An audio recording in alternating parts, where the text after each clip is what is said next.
पाकिस्तान का 2024 का बजट आ चुका है और ये बजट आपको कैसे अफेक्ट करता है, इस पे हम स्टेप बाय स्टेप गाइड कर रहे हैं कि एक मिडिल क्लास शख्स को ये बजट कैसे अफेक्ट करेगा।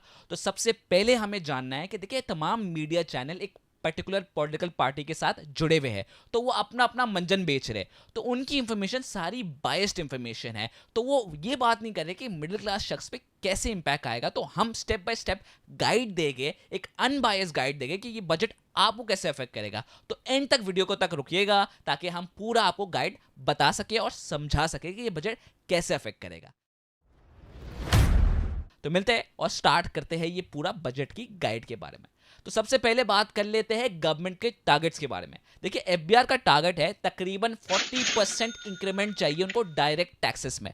डायरेक्ट टैक्सेस क्या होते हैं? डायरेक्ट टैक्सेस होते हैं जो इनकम टैक्स होता है, कंपनी का कॉर्पोरेट टैक्स होता है, बैंक के अंदर तो आपको जो फिक्स डिपॉजिट का रिटर्न मिलता है उस पर जो टैक्स लगता है वो भी डायरेक्ट टैक्स होता है।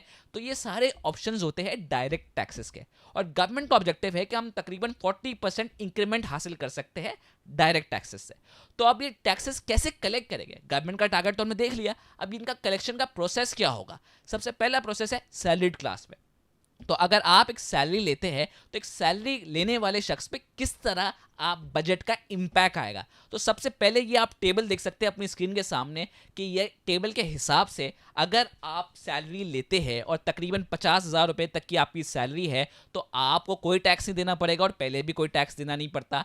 मगर जैसे ही अगर आपकी 80,000 रुपये पे सैलरी पहुंचती है तो आपको पहले 10,000 रुपये का टैक्स देना पड़ता था, अब आपको 20,000 रुपये का टैक्स देना पड़ेगा। और इसी तरह आप चलते चलते जाते हैं तो आपकी सैलरी में देखते हैं कि आपको टैक्स बढ़ता जा रहा है, बढ़ता जा रहा है। ऑन एवरेज 20 से 25% हर सैलरी क्लास पे एक बर्डन पड़ा है। और आपको अगर इस टेबल पे नजर नहीं आ रहा कि आप कौन सी सैलरी ब्रैकेट में आते हैं तो आप डॉन के ये टैक्स कैलकुलेटर पे जा सकते हैं जहां इनकम टैक्स कैलकुलेट हो जाता है। आप अपनी सैलरी डालेंगे और आपका टैक्स कलेक्ट कर देगा कि आपको कितना टैक्स देना पड़ेगा। अब मगर प्रॉब्लम ये है कि जो आम बंदा होता है सैलरी वाला और जिनके पास वो काम कर रहा होता है, पाकिस्तान में मेजोरिटी कंपनी एक सेठ साहब चला रहे होते हैं, और सेठ साहब का एक प्लान होता है कि हम अंडर द टेबल दे देंगे सैलरी या हम कैश में दे देंगे सैलरी। और इस तरह पहले भी मेरे काफ़ी दोस्त जिनकी 5-5, 6-6 लाख सैलरी भी होती है तो वो यही करते हैं कि उनको मुश्किल से उन्होंने 3 से 4,000 रुपये का टैक्स पूरे साल में भरा होता है, तो वो यही करते हैं अंडर द टेबल या कैश में या कुछ भी सोल्यूशन निकाल के टैक्स से बच जाते हैं। और इसकी वजह से ये जो टैक्स बढ़ाया है हुकूमत ने, मजीद इस तरह के सोल्यूशंस निकल के आएंगे जिसकी वजह से टैक्स कलेक्शन में कमी आएगी। एक्चुअली बढ़ावा नहीं होगा बल्कि कमी आएगी। दूसरे सेंस में बात कर लेते हैं बिल्स के हवाले से। अब ये बजट में तो नहीं आया, मगर म्युनिसिपल कमीशन ने अपनी नई जो यूनियन काउंसिल होता है जो शहर को चलाता है, कराची शहर का यूनियन काउंसिल ने, मेयर ने इरादा किया है जो हम म्युनिसिपल कमीशन का जो पैसा है, जो टैक्स है, वो के इलेक्ट्रिक के बिलों में डालेंगे। तो अगर आप अपने के इलेक्ट्रिक के बिल देते हैं तो आपको मजीद देखना पड़ेगा कि 5 से 10% का इंक्रीमेंट आपके बिलों में भी नजर आएगा जो म्युनिसिपल कमीशन को टैक्स होगा, तो मजीद आपका बिल भी बढ़ते जाएंगे। तीसरी बात कर लेते हैं कि हम मोबाइल और इंटरनेट और टेलीफोन, इन पर क्या टैक्स होगा, इनके बिलों में क्या टैक्स लगेगा। तो देखिए, इनके बिलों में वैसे कोई मजीद टैक्स नहीं लगेगा। अगर आप फाइलर हैं तो 15% टैक्स पहले भी देना होता था, आज भी देना, और अगर आप नॉन फाइलर हैं तो आपको 30% टैक्स देना पड़ेगा, जो ये पहले भी एक स्टैंडर्ड था जो आज भी बरकरार है। अब बात कर लेते हैं मिडिल क्लास शख्स की गाड़ियों के बारे में, क्योंकि अक्सर लोगों का सवाल ये होता है गाड़ियों पे क्या टैक्स होगा। तो देखिए, ये जो टेबल आप अपनी स्क्रीन के सामने देख सकते हैं, इस टेबल के हिसाब से अगर आपकी गाड़ी ऑल्टो है या 850 सीसी के करीब है तो पहले आपको तकरीबन 10,000 रुपये का टैक्स देना पड़ता था, अब आपको तकरीबन 20,000 रुपये का टैक्स देना पड़ेगा। ठीक है, इसी तरह अगर आपकी गाड़ी होंडा सिटी है और होंडा आपकी यारिस है या टोयोटा यारिस है, तो अगर 4 मिलियन के करीब आती है तो हुकूमत ने जो नया फैसला किया है वो परसेंटेज में लेकर जाने का फैसला किया है। तो मैं जो आपको एक बता रहा हूँ परसेंटेज फिगर है। तो बेसिकली पहले एक फिक्स स्लैब लगता था कि अगर आपको 1300 सीसी की गाड़ी है तो आपको 50,000 रुपये का टैक्स देना है, मगर अब आपकी 1300 सीसी की गाड़ी है और अगर वो 4 या 5 मिलियन की है तो आपको 2% टैक्स देना पड़ेगा। तो इस तरह परसेंटेज में बरकरार किया है। तो इसकी वजह से अगर 50,000 आपका टैक्स था तो अब आपका 80 से 90,000 रुपये का टैक्स लगेगा। तो गाड़ियों के परचेज टैक्स में भी आपको मजीद ऑटोमोबाइल टैक्स देना पड़ेगा। तो ये एक मजीद बर्डन बन गया है हमारे कौम पे और हमारे लोगों के ऊपर। फिर मजीद हम आगे बात चले जाते हैं तो आम तौर पे लोगों के सवाल ये होते हैं कि यार हमारी कुछ इन्वेस्टमेंट्स है, हम रियल स्टेट में, प्रॉपर्टी में इन्वेस्ट करना चाहते हैं, हम स्टॉक मार्केट में इन्वेस्ट करना चाहते हैं, हम म्यूचुअल फंड में इन्वेस्ट करना चाहते हैं, तो वहाँ क्या फ़र्क है। तो रियल स्टेट की इंडस्ट्री में बहुत बड़ा फ़र्क आया है। देखिए रियल स्टेट की इंडस्ट्री में पहले टैक्स का तो कोई सीन होता नहीं था, आमतौर पर ब्लैक मनी पर डीलिंग होती थी, मगर अब देखा है कि परचेस पे भी अगर आप फाइलर है तो 3% आपको टैक्स देना है। अगर आपको ये टेबल आप देख सकते हैं, इस टेबल के हिसाब से 3% टैक्स आपको देना पड़ेगा परचेस पे, 3.5% देना पड़ेगा आपको 50 मिलियन पे, और इसी तरह जैसे जैसे आपकी प्रॉपर्टी की वैल्यू बढ़ती है आपको मजीद देना पड़ेगा, 4% पे चले जाएगा अगर आपकी 10 करोड़ तक की प्रॉपर्टी है।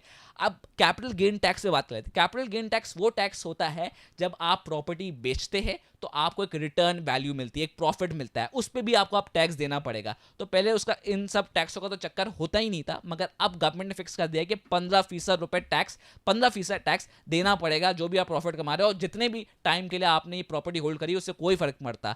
यही कॉन्सेप्ट स्टॉक मार्केट में भी है। अगर आप शेयर बेचते हो और शेयर में कोई प्रॉफिट होता है तो उस पर पहले 12.5% टैक्स लगता था, अब 15% टैक्स लगेगा। तो ये मजीद फर्क आया है। अब देखिए ये मामूली सा फर्क है 15%, मगर स्टॉक मार्केट में जो बड़ा फर्क आया कि पहले 6 साल तक आप किसी स्टॉक को होल्ड करते थे तो आप पे कोई कैपिटल गेन टैक्स नहीं होता था, मगर अब ये एग्जाम्पशन खत्म कर दी हुकूमत ने कि आप कितने भी साल के लिए स्टॉक होल्ड करो आपको 15% टैक्स देना पड़ेगा। तो इससे भी एक मजीद एक सेंस ऑफ बना है कि यार कैपिटल मार्केट्स में भी और साथ साथ इनडायरेक्ट मार्केट जो रियल स्टेट मार्केट्स है वहां भी एक ही सिस्टम फॉलो किया जा रहा है। तो एक तो एक कंसिस्टेंसी नजर आ रही है। मगर अब हम ये सारे टैक्सेस कवर करने के बाद हमें थोड़ा समझना चाहिए कि हमारी हुकूमत जिनका ऑब्जेक्टिव 40% टैक्स डायरेक्ट टैक्स में इजाफा करने का है, उनके खुद के क्या एक्सपेंडिचर है। तो हुकूमत ने तकरीबन 20 से 25% अपने एक्सपेंडिचर्स बढ़ाए हैं। उन्होंने गवर्नमेंट एम्प्लॉयज़ की सैलरीज 20 से 25% बढ़ाई है, उन्होंने मिलिट्री बजट 17% बढ़ाया है, और इसी तरह सेनेट हाउस के, नेशनल असेंबली के हर चीज़ के बजट बढ़े हैं। तो जहां हुकूमत हमसे चाह रही है कि हम कुर्बानी करें, वो खुद कुर्बानी नहीं करना चाह रही, और ये हम सब लोगों पे एक मजीद आजमाइश आई हुई है, और ये आजमाइश को हमें कैसे डील करना है अब हमें सोचना पड़ेगा। मगर आईएमएफ ने इस बजट पे सेटिस्फैक्शन दे दी है कि वो सेटिस्फाइड है इस बजट के हिसाब से, और उनकी कोशिश यही है कि इस बजट पे मजीद चेंजेस ना आए और मजीद टैक्स नेट में इजाफा हो। मैं लास्टली आपको एक चीज़ बता देता हूं कि गवर्नमेंट का एक नया फैसला है पेट्रोल के हवाले से भी, क्योंकि गाड़ी तो आपने ले ली, मगर अगर आप पेट्रोल की बात कर रहे हैं तो पहले गवर्नमेंट की जो पेट्रोल लेवी टैक्स होता था वो पहले 40% होता था, आई मीन 40 रुपये होता था, और 40 रुपये से 60 रुपये होता था। मगर हुकूमत ने अपने बिल के हिसाब से बताया है कि तकरीबन 80 रुपये तक पेट्रोल लीवी बढ़ सकती है, मतलब पेट्रोल पे 80 रुपये मजीद आपको पैसे देने पड़ेंगे, वो टैक्स होगा हुकूमत को। तो ये मजीद इजाफा होगा लोगों की पेट्रोल जब आप खरीदने जाएंगे तो आपको नजर आएगा पेट्रोल के बिल में भी इजाफा होगा। तो अब आम तौर पर हर बंदा हर जगह से मिडिल क्लास शख्स पिसा है इस बिल के हिसाब से, और इस बिल में कोई भी ऐसी इंप्रूवमेंट की हवाले से बात नहीं की है। तो उम्मीद है आप सब खैरियत से रहेंगे और हमें नई वीडियो के साथ ज्वाइन करेंगे जहां हम आईएमएफ के नई शराइत के बारे में डिस्कस करेंगे, और आईएमएफ के नए प्रोग्राम के हवाले से, और किस तरह ये गवर्नमेंट इस नए प्रोग्राम को लेकर चलेगी। मिलते हैं अगले एपिसोड में।